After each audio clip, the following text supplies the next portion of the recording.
안녕하십니까. 충신대학교 신학대학원 명예교수 박용규입니다. 현대주의 도전 앞에 프린스턴 찰스 하치 뿐만 아니라 A.A. 하치, 그리고 B.B. 워필드, 그리고 후엔 그레샴 메이첸을 비롯한 구 프린스턴 신학자들이 현대주의에 강력하게 맞섭니다. 하지만 이들만 현대주의에 맞선 것은 아니었습니다. 19세기 말 20세기에 미국에서는 현대주의 도전 앞에 경계를 늦추지 않는 일련의 흐름들이 있었습니다. 그 흐름들은 프린스턴 신학교 구학파 외에 빅토리안 라이프, 그리고 세대주의자들, 그리고 더 펀더멘탈스, A Testimony to the Truth라고 하는 근본 진리, 진리에 대한 증언이라고 하는 12권으로 구성된 이 잡지를 중심으로 해서 미국 안에는 상당히 현대주의에 맞선 함께 연맹을 결성한 일련의 보수적인 그룹들이 형성하게 됩니다. 이들은 현대주의 도전 앞에 미국의 전통적인 기독교 신앙을 변호하는 일에 앞장선 이들이라고 할 수 있습니다. 오늘은 이 부분에 대해서 여러분들과 함께 같이 나누는 시간을 갖도록 하겠습니다. 19세기 미국은 영국과 달리 복음주의 신학이 강하게 지배하는 기독교가 중심을 형성하고 있었습니다. 19세기 현대주의 도전 앞에 전통적인 신앙을 지키려고 하는 이들 중에 세대주의적 전철연설을 주장하는 세대주의자들이 강력한 세력으로 부상했습니다. 19세기 말 세대주의적 전철연설을 지지하는 세대주의자들과 구학파 장로교는 힘을 합쳐서 현대주의 세력에 맞섰습니다. 세대주의는 1820년대와 1830년대에 영국에서 두드러진 신학운동으로 부상했습니다.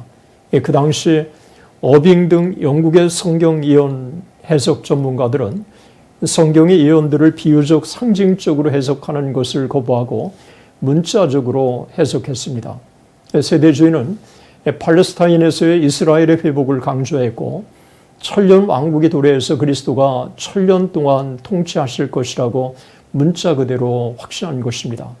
플리머스 형제단의 중심 인물이었던 존 다비는 세대주의 가르침을 체계화시킨 초기 대표적인 세대주의 지도자였습니다. 그는 현존하는 조직화된 기성교회 부패에 많은 관심을 가졌습니다. 그는 제도적인 교회의 타락을 목도하고 모든 불신앙으로부터의 분리를 강력하게 주장했습니다. 그는 희망이 없는 타락한 이 세상에서는 참된 교회를 찾을 수 없고 참된 교회는 영적인 하늘나라에서만 찾을 수 있다고 확신했던 것입니다.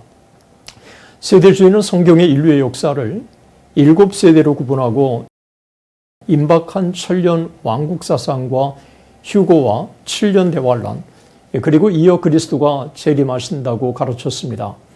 세대주의자들은 이스라엘을 중심으로 한 중동 지역에서 아마겟돈 전쟁이 발생한다고 믿었습니다. 말세에는 제도적인 교회가 폐교하고 전쟁과 압제가 증가하고 유대인들이 핍박을 받아서 팔레스타인으로 도망해서 자신들의 나라를 세운다고 하는 이스라엘의 회복을 주장한 것입니다. 하나님을 대적하는 정치적인, 종교적인 세력이 한데 연합하기 시작하면서 참된 그리스도인들은 이른바 휴거라는 사건을 통해서 지상으로부터 하늘로 들림을 받을 것이라고 주장합니다. 이 불법 공모의 지도자 즉 그리스도는 유대인들을 소탕하고자 할 것이고 그의 권세는 북쪽의 붉은 용에게 시험을 당할 것이라고 그들은 보았습니다. 그리고 이 두 개의 큰 권세가 아마겟돈 평원에서 격돌해서 전쟁을 일으킬 때 그리스도가 오셔서 모든 악인들을 도륙할 것이고 유대인들을 속량하시고 천년 왕국을 세우실 것이라고 믿었습니다. 이것이 말세에 진행될 역사 진행이라고 세대주의자들은 믿었습니다. 전체주의적이고 신의교주의적인 정권들의 부상과 유대인들에 대한 박해, 그리고 세계대전의 발발과 연관시켜 세계 질서와 국제관계를 해석했습니다. 다비는 그리스도의 재림이 두 단계로 이루어진다고 이해했습니다.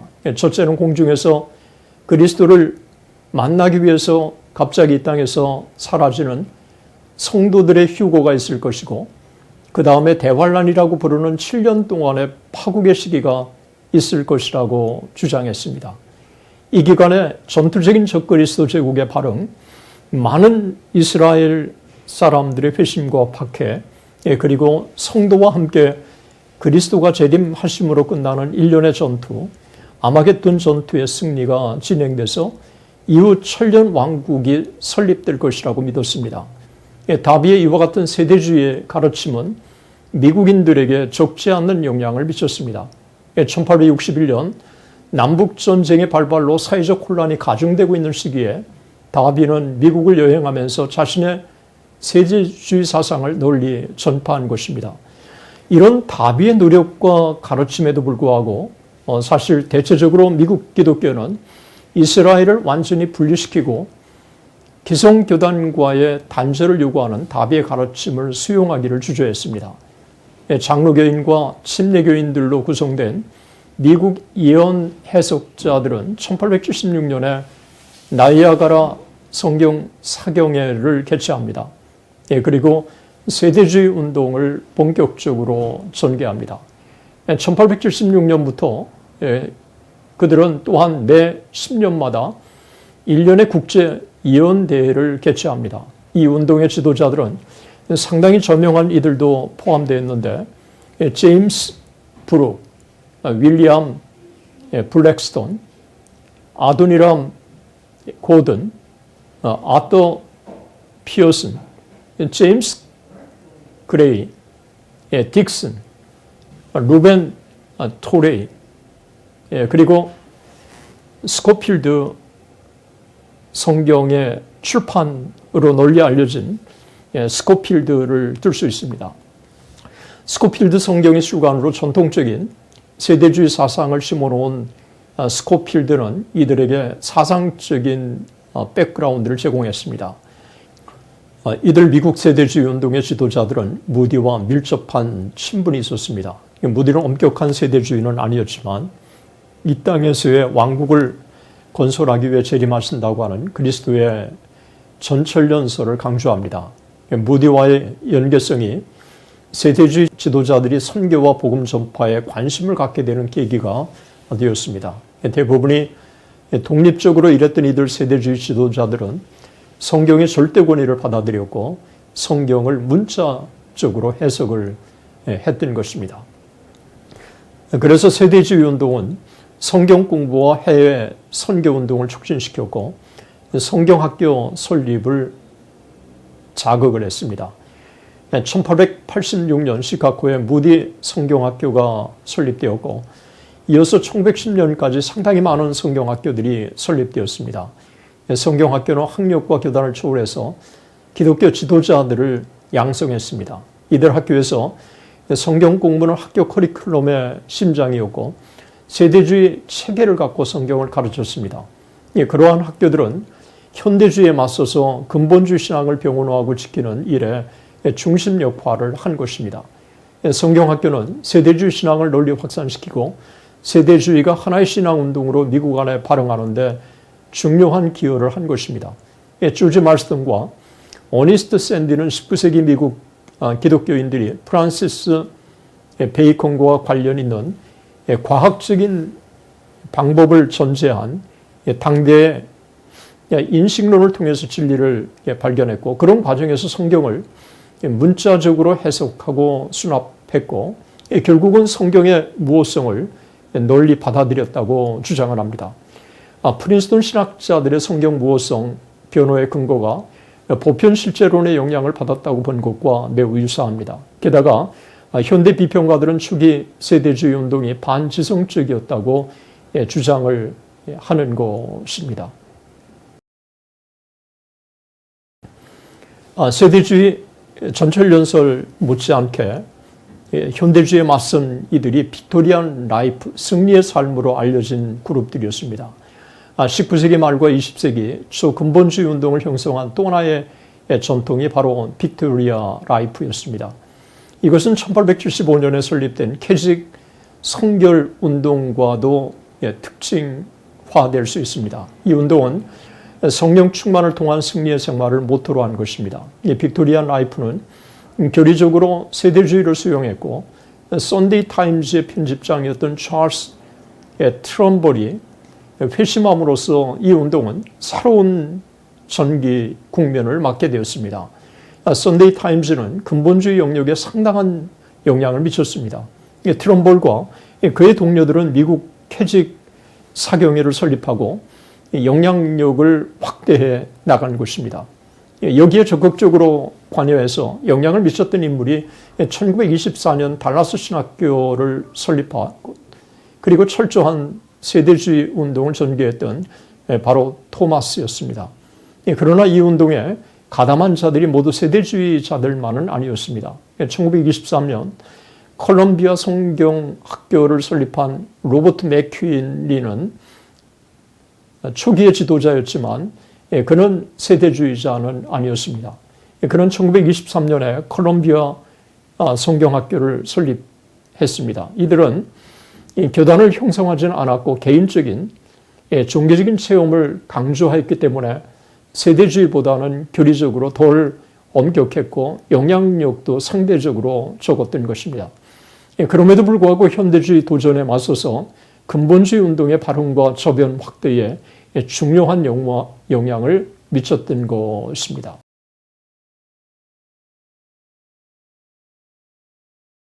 이들 못지않게 현대주의 도전에 강력한 영향력을 미친 것은 바로 진리에 대한 증언, The Fundamentals, A Testimony to the Truth라고 하는 이 잡지였습니다. 현대주의 도전 앞에 보수주의 교단들은 교단을 초월해서 대처할 필요가 있었던 것입니다. 프린스턴 정통주의자들과 세대주의, 그리고 빅토리안 라이프는 현대주의 도전 앞에 하나의 연대를 구축해 나갑니다. 장로교 보수주의자들과 세대주의, 그리고 빅토리안 성결운동은 교파와 신학적인 전통이 달랐지만 현대주의에 맞서는 점에서는 공통적이었습니다. 이들은 성경의 권위를 철저하게 믿었고 성경이 영감으로 기록된 오류없는 하나님의 말씀이라고 하는 사실을 강력하게 변호했습니다. 스코필드 관주성경은 고등비평을 옹호하는 현대주의에 맞서서 성경의 완전부호 사상을 변호하고 성경을 문자적으로 해석하도록 중요한 동력을 제공한 것입니다. 세인 루이스에 있는 워싱턴 애비뉴 장로교의 목사였던 제임스 브룩스가 이끄는 1894년 나이아가라 사경회에서 리먼은 스코필드 성경 출판을 위해서 $1,000를 기부합니다. 상당한 당시로서는 큰 금액이었습니다. 이런 기부에 힘입어서 세대주의에 근거한 스코필드 성경은 2년 만에 200만 부가 팔렸습니다. 성경의 권위를 파괴하려는 현대주의와 고등비평에 맞서서 신학적으로 성경의 영감론을 체계화시키며 전통적인 성경관을 이 시대에 재진술하려고 하는 일에 앞장선 인물들이 바로 구학파 프린스턴 신학자들이었습니다.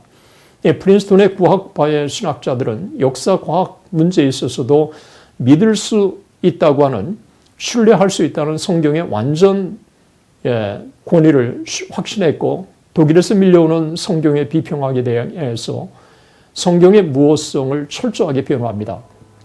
비록 장로교와 세대주의는 독립된 운동이었지만 현대주의 도전 앞에 완전한 성경의 권위에 기초해서 전통적인 기독교를 변호한다고 하는 의미에서는 공감대를 형성하고 있었습니다. 비록 엄격한 고백주의자들이었던 프린스턴 신학자들은 세대주의에 대해서도 교리적 혁신을 추구하는 캐직 운동에도 만족할 수 없었지만 신학적 자유주의에 대항한다고 하는 공통의 관심사 때문에 이들과 연계성을 갖고 있었습니다. 현대주의 사주에 반대하는 공동의 목표 때문에 세대주의와 장로교 보수주의는 동맹을 결성하고 세계 1차 대전을 전후해서 근본적인 신앙을 변호하기 시작한 것입니다. 1909년부터 1915년 사이에 The Fundamentals, A Testimony to the Truth라고 하는 잡지를 중심으로 보수주의 동맹이 결성되었습니다. 보수주의 신학자들의 글을 묶은 12권의 책을 300만 불을 인쇄해서 북미 전역의 교역자, 선교사들에게 보냅니다. 이 운동에는 비비 오필드 같은 프린스톤의 신학자도 참여합니다. 현대주의 사주에 대한 반대를 위해서 공동의 목표 때문에 세대주의와 장로교 보수주의자들은 동맹을 결성하고 세계 1차 대전을 전후해서 근본적인 신앙을 변화하기 시작한 것입니다. 1909년부터 1915년까지 기름으로 돈을 번 캘리포니아의 리먼과 밀턴 스튜어트 형제가 제정을 되고 12권의 시리즈로 된 더 펀더먼탈스를 250만 부를 출간해서 목회자들과 교회 지도자들에게 무료로 보내주었습니다. 이것의 최고의 목적은 부제가 보여주는 것처럼 진리에 대한 증언, A testimony to the truth였습니다. 이 저술은 근본적인 진리라고 규정하는 5개의 교리들을 규정했습니다. 성경의 무호, 처녀 탄생, 대속의 죽음, 육체적인 부활, 육체적인 임박한 재림이 그것이었습니다. 이 잡지에는 보수주의 학자들이 기고를 합니다. 비비 오필드를 비롯해서 장로교 고백주의자들도 여기에 기고를 합니다. 1920년 근본주의라고 하는 용어가 처음 역사에 등장합니다. 1920년 워치만 이그제미너의 편집자였던 커티스 디 로가 북천리교 총회에서 현대주의에 맞서는 자신들을 가리켜서 근본주의자, 펀더먼탈리스트라고 부르면서 현대주의에 맞서는 이들이 근본주의자들로 통칭되었습니다. 1922년 커티스 리로는 근본주의를 다음과 같이 정의합니다. 1920년 근본주의는 초자연주의를 불신시키려는 기독교에 대한 합리주의적 해석에 대한 저항이다. 이 합리주의가 완전히 자라면 구약의 기적을 경멸하고 우리 주님의 동정녀 탄생을 믿을 수 없는 일로 치부하고 신약의 많은 기적을 받아들이는 사람들의 신념을 비웃으며 우리 주님의 부활을 죽음이 그의 존재를 끝내지 않았다고 하는 사실로 축소하고 그의 재림에 대한 약속을 헛된 꿈으로 일수해 버렸다. 이 현대주의자들이 어떤 이름으로 알려져 있는지는 중요하지 않다. 단순한 사실은 그들이 기독교의 초자연적 내용을 빼앗아 감으로써 그들이 우리의 거룩한 종교의 기초 자체를 훼손하고 있다는 사실이다. 그러면서도 그들은 기초를 강화하고 기독교를 더욱 합리적이고 사려 깊은 사람들이 받아들일 수 있게 만들고 있다고 자랑한다. 기독교는 초자연주의에 뿌리를 두고 있고 또 기반을 두고 있으며 초자연주의를 경멸한다면 더 이상 종교가 아닌 고상한 윤리체계로 전락한다. 상당히 정확한 커티스 리로의 분석이라고 할 수 있습니다. 더 펀더먼탈스, A 테스티모니 트루스라고 하는 이 잡지 외에도 1910년대에 근본주의 운동을 발달시키는 데 공헌한 몇 가지 움직임이 있었습니다. 1918년에 영국의 예루살렘의 점령, 1919년에 결성된 WCFA, The World Christian Fundamentals Association, 세계 기독교 근본 진리 협회, 1921년에 조직된 전국 북침예교 근본주의 연맹, 또 National Federation of the Fundamentalists of the Northern Baptist, 그리고 근본주의 동회, The Fundamentalist Fellowship, 그리고 1923년에 결성된 침례교 성서연맹, Baptist Bible Union을 들 수 있습니다. WCFA는 성경의 권위에 도전하는 자유주의에 맞서서 전통적인 보수주의 성경관을 계승하고 변호하기 위해서 1919년 세대주의 침례교도인 윌리엄 라일리가 주도해서 결성된 기구였습니다. 카펜터에 따르면 이것은 1878년 이래 내려오던 성경 예언사경의 전통을 계승한 자들이 중심이 되어 형성된 것입니다. 북침례교 지도자 라일리는 성경학교와 노스웨스턴 학교를 설립하는 등 근본주의 운동의 저변 확대를 위해서 많은 활약을 했습니다. 북부에서 라일리가 주도적인 역할을 했다면 남부에서는 프랭크 노리스와 밥 존스가 앞장섰습니다. 1920년대에 감리교 부흥사로 널리 이름을 떨치던 밥 존스는 1924년에 그린빌의 밥 존스 대학교 전신인 밥 존스 칼리지를 설립합니다.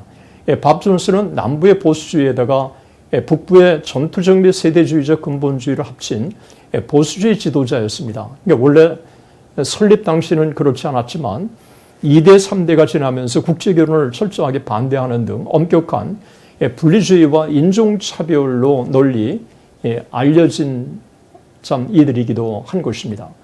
1920년대까지 근본주의 운동을 주도하던 학교가 프린스턴 신학교였다고 한다면 1930년대 초반에 근본주의 운동을 주도한 학교는 무디 성경학교였고, 그리고 1930년대 후반과 1940년대 후반에는 위튼 대학이 그 위치를 대신했던 것입니다.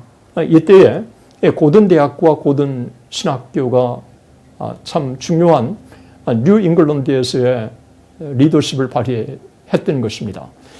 이런 근본주의 동맹이 결성되면서 자유주의 세력과 보수주의는 대립의 시대로 접어들었습니다.